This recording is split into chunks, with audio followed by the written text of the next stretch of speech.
נכון. כפילות הוא אחד. לקחו אותו בין 12 לשבט. זביה זה לבוש, זו הוא מייצר את כהנים? הוא לקח הרי במרוקו. נכון, you don't care what עטרת כהנים says. חלוק כזה. חלוק כזה, מעל הבגדים. עכשיו, הערבים כשרואים את זה, הם מכבדים אותם יותר מאוד. מה שהוא עשה לפני שלקחו אותו לשב והצליח לקחת את ה... If the man from עטרת כהנים tells you who you are, do you care? את השקית של תפילין, והביא אותם מתחת לבית השב. Yeah, see, that's what I'm saying. They don't know. אני מתקשרת רב ינס או אב גלס. אז איך קוראים לך? שמי חזן אליהו. לא, זה לא הרב, לא. לא, נכד של? הרב יעקב חזן. היה רב ספרדי ורב אשכנזי. הרב אורנשטיין זה היה הרב אשכנזי, והרב יעקב חזן זה היה הסבא שלי. בזמן הלחימה, הרב אורנשטיין צחק על הסבא שלי, אמר לו, אתה עוד לא תישאר בחיים. באחד מהלחימות, חזר לתוך ביתו, פגע, פצע אותו, הרג אותו, אשתו נפצעה, הבת שלהם הצליחה לזהות אותם. כי מה שקרה, לא הצליחו להכניס תחמושת וגם כלי רפואה, אז הבנות מגיל 12 עד 14-15 היוו כאחיות. הבנים מגיל 10 עד גיל 15 היוו כקשרים ולוחמים. הוא מאמת את מה שסיפרתי. מה שסיפרתי, הכל הוא סיפר גם. אני הייתי קשרית, והייתי לוחמת לכל דבר בעמדות. שהיום מלא מדריכים לא מצליחים להגיד את כל השמות של המקומות, גם כן את המספרים של הלוחמים, הם פשוט טועים, כי הם לא יודעים, אני יודע את הכל, כי פשוט קיבלתי את כל המרס. אבל אתה היית לוחם פה? לא, אני פשוט מה שנקרא... אתה בגיל צעיר עדיין. כמובן. אז איך אתה יודע? פשוט הייתי בתל אביב, בבית התפוצות, והצלחתי להוציא משם את כל שלשלת היוחסין של המשפחה שלי. יפה מאוד. וככה ידעתי מה עשה ברבא. הוא פשוט ממרוקו עלה לבד, הוא הגיע לאיטליה, מאיטליה לרוסיה, מרוסיה לפה, כמובן יותר מאוחר המשפחה עלתה לארץ. ואז ככה ידענו עליו מה קורה. יפה מאוד. למעשה גם כן יש כיתוב מאיפה שהעיפו כשעשו את הסלקציה האחרונה איפה שהיום אני גר, מה שנקרא שלמעלה, מעל המקום, יש משפט. שני משפטים הוא לא הצליח לחקוק כי אמרו לו שאם אתה תמשיך לכתוב את האותיות דמך בראשך, ופשוט הוא לא הצליח לכתוב את האותיות. זה היה המשפט של בתי מחסן העניים בעיר הקודש, תיבנה ותיכונן במהרה בימינו, אמן סלע. אז בית א' הוא לא הצליח לחקוק כי פשוט הצמידו לו לקנה את הנשק. אמרו לו, אם אתה תמשיך, אנחנו הורגים אותך. ואז לא הייתה לו ברירה, הוא לא הצליח לחקוק את האותיות האחרונות. ככה, מה שנקרא, הוא הצליח להגן על חייו. יפה, טוב. מה אתה יכול לספר על האישיות? לא שומע. על האופי של סבא? סבא פשוט הייתה לו אופי מאוד מיוחדת כשהוא הביא איתו ממרוקו, שפשוט הוא אהב לעזור לתושבים פה ברוב היהודי. הוא גם כן דאג לאוכלוסייה היהודית, כי המצב פה ברובע בזמן הלחימה זה לא מה שהיה כמו היום שאתה יכול חופשי לעשות הכל.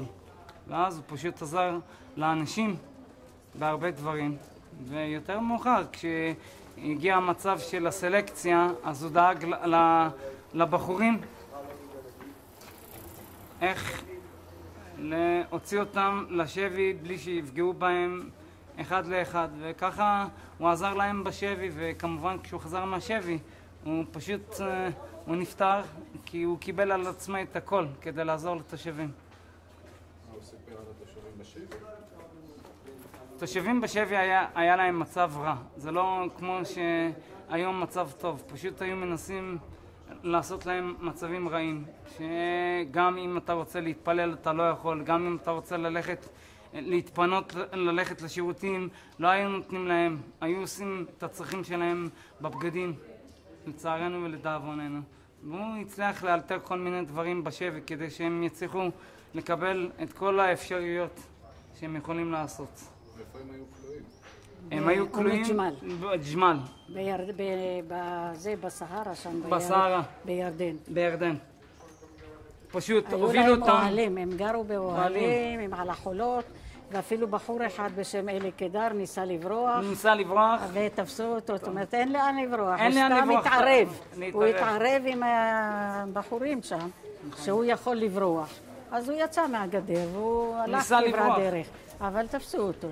זאת כמה את היית ששמעת על הסיפורים האלה? הסיפורים האלה שמעתי כשהם חזרו מהשבי, אבל יש לנו, הוא חבר טוב שלנו, אחותו עד היום, היא שכנה שלי.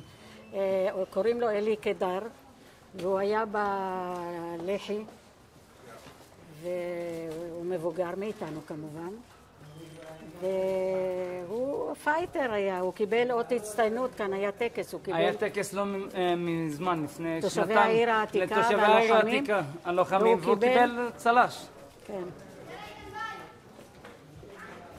ובספרים מופיעים התמונות שלו. מופיעים, גם כן יש פה מוזיאון של כל לוחמי הרובע היהודי שלחמו פה. ונהרגו. כן, יש כל השמות. יש את כל השמות, וגם כן פשוט יש את כל התמונות שמראים עליהם. נכון. בבקשה. בבקשה. כן, טוב שאתה יודע, זה נחמד מאוד. זה טוב מאוד, לדעת גם את כן ההיסטוריה. לשמור את זה, את כל כן, ההיסטוריה. זה ההיסטוריה של מדינת ישראל, הקמת המדינה. לטובת המדינה. כן, ואנחנו, וזה הולך ונעלם, מכיוון שכבר לא נשארים אנשים נכון. מהדור הזה. בדור של כל הלוחמים שנשארו, אין הרבה. אין הרבה. ובגלל זה זה מה שנקרא נכון. שפשוט אם הנכדים והצאצאים מצליחים לשמור את אבל התוחלת, אז זה טוב. אבל לצערנו הנכדים כבר לא כל כך מתעניינים, כל אחד בעניין שלו, כל אחד אז גם כן זה הולך ונעלם. נעלם. אני, בגלל שאני, מה שנקרא, אני גר פה ברובע היהודי כבר 38 שנים, אז אני מנסה כמה שיותר לשמר את זה כשבאים לפה תיירים, באים לפה חיילים שהולכים להיות קצינים בצה"ל, מדריכים פשוט לא יודעים את המספרים הנכונים, כמו על ניסים גיני שהוא... ניסים גיני בן 10 היה. בן 10, ופשוט אומרים 8.5, 9.5.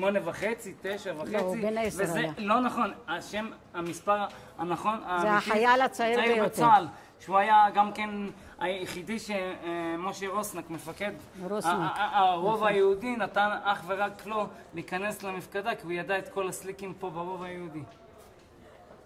כל הכבוד לך. אנציקלופדיה. ממש. לא שומע. אתה מכיר סליקין פה? כן, מכיר. אני בשמונה. מתחיל בשמונה? אפשר. כאן היה בית הספר שלנו, לבנות ב', שבו למדתי עד כיתה ח', אבל באמצע שנת הלימודים פרצה המלחמה, ואת שאר כיתה ח' הייתי כבר בקטמון בבית ספר לוריה.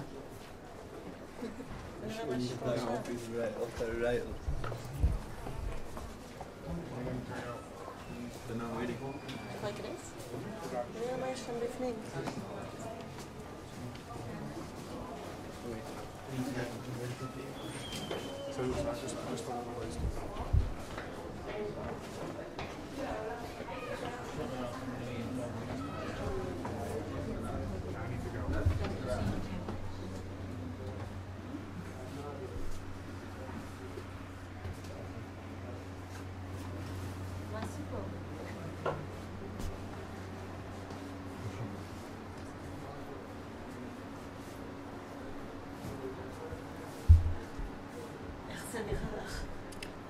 זה נראה חדר. בית הספר היה עם רחבה גדולה וחצר גדולה, שאני רואה שכאן יש קצת חצר, אבל כל הקירות האלה ממש לא, וזה התפשט כנראה כי הדירות משם והדירות מכאן, שהם סגרו ועשו לעצמם דירות קטנות יותר אולי.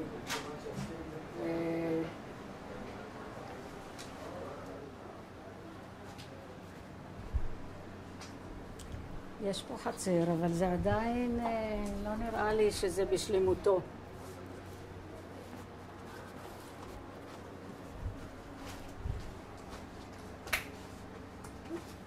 כן, כן, אני רואה כאן שהקימו קירות חדשים, שבנו כאן בתים אחרים ברחבה.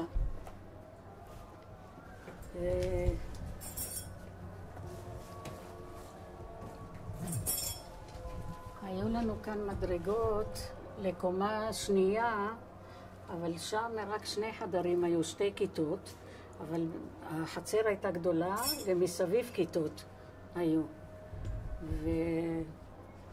טוב, מה לעשות, השתנה. כן. ממש מרגש לראות את הייתי רוצה לראות את זה כמו שזה היה קודם. זה היה משמח אותי יותר. את יודעת מה יש פה עכשיו? את יודעת מה יש פה עכשיו? לא יודעת, מוזיקה אני רואה, זה משרד. זה בית של בנים שלומדים באש התורה. מה לומדים? זה בית של בנים שלומדים באש התורה, בישיבה. אוקיי. שיצליחו.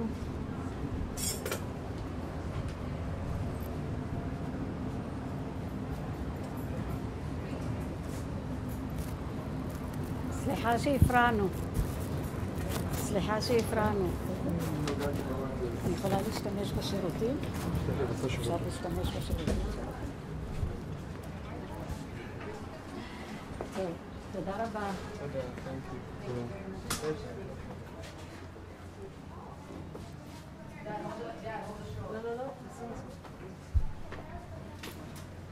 תודה רבה.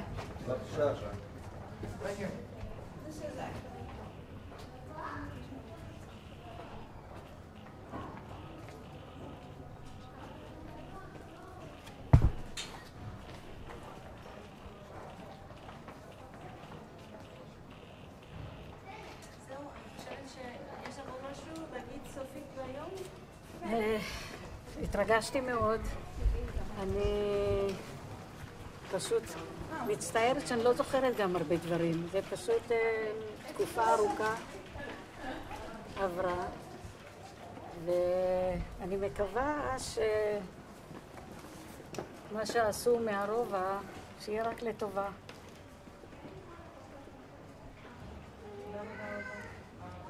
תודה לכם.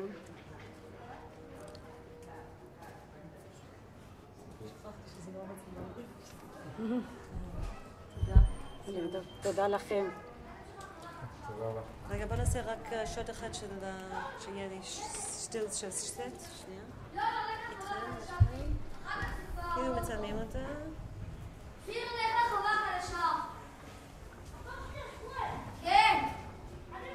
זהו, מספיק. פה זה שולדר אחד לעריכה. שיאמינו לנו שעשינו. לא, אל תסתכלי עליהם.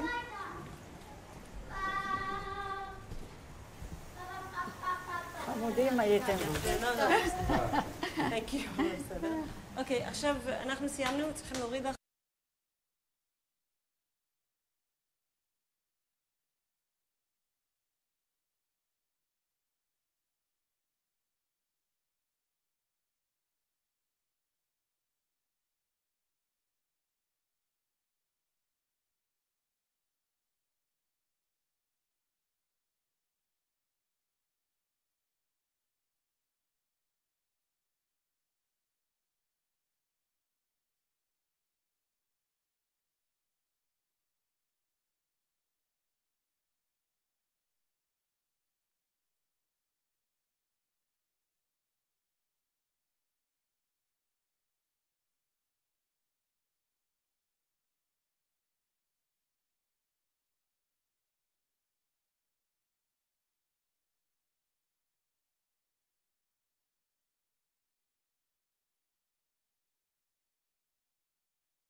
אבל זה מתוק. מתוק זה טוב. בבקשה.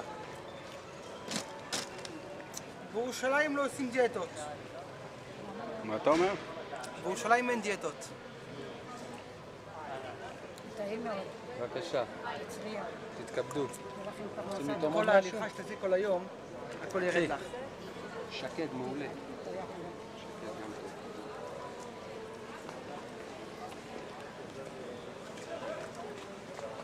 תודה רבה לכם, יום טוב שיהיה. תודה, ערב טוב שיהיה. שלום אדוני, בבקשה. מסאז'.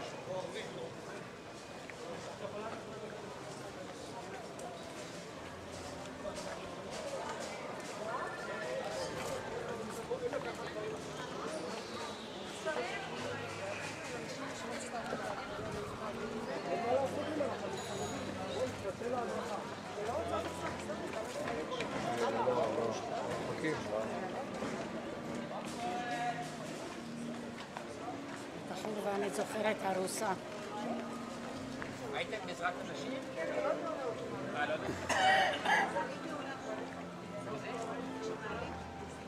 אוקיי. אז כשזה פתוח אפשר, אבל הם פותחים את זה רק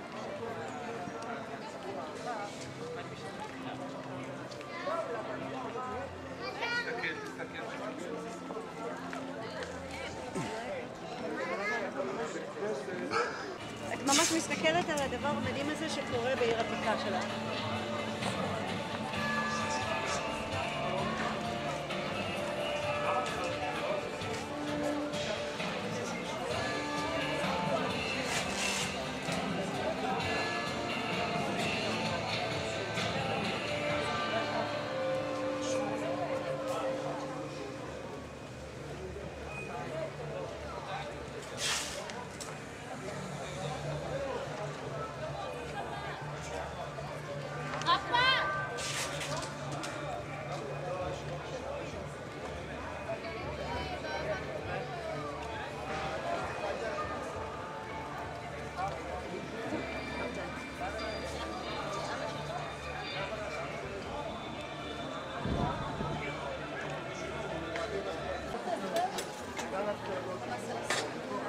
תסתכלי על האורות כאילו למעלה.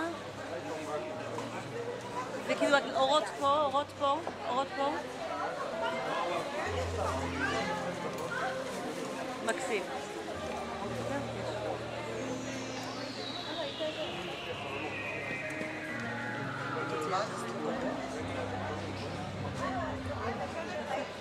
We're done. Thank you so much. תודה רבה. את דוגמנית מצוינת.